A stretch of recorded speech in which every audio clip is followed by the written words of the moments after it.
Je voudrais commencer cet entretien par lire un texte sur l'amitié qui tient tellement à cœur à Montaigne et qui, dans l'alliance dont vous parlez, donc fille d'alliance, j'entends dans ce mot, fille d'alliance, cette amitié, et surtout, c'est une amitié qui est un amour platonique, on va dire, qui se joue sur un amour des belles lettres.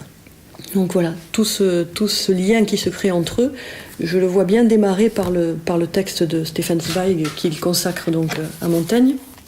Son titre c'est Montaigne, du reste.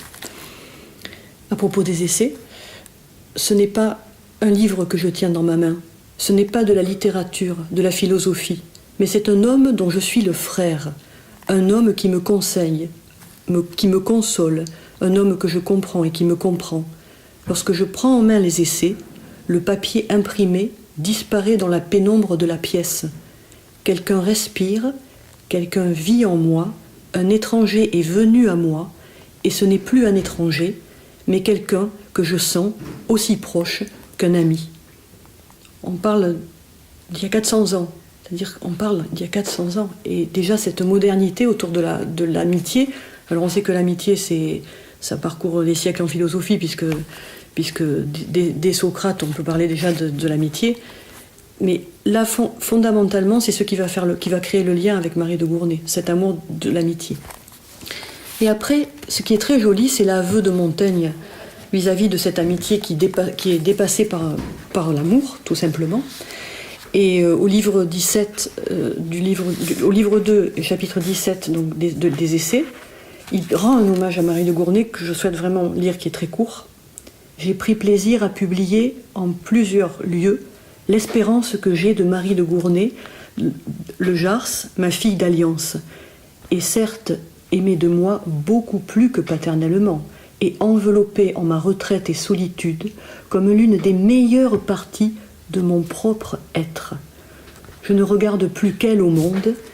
Si l'adolescence peut tout donner présage, cette âme sera quelque jour capable des plus belles choses et, entre autres, de la perfection de cette très sainte amitié, où nous ne lisons point que son sexe ait pu monter encore.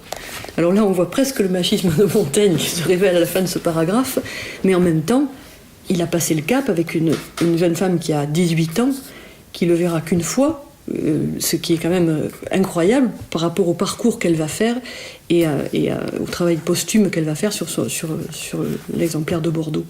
Donc on est vraiment en phase avec donc cette contemporanéité qui me touche dans les valeurs que défend aussi Montaigne, à savoir, je défends l'universalité de nos singularités. Et là on a affaire à deux singularités qui sont j'ai écrit cette relation peut ressembler à l'amour, mais où la chair des corps passe avant la chair des mots.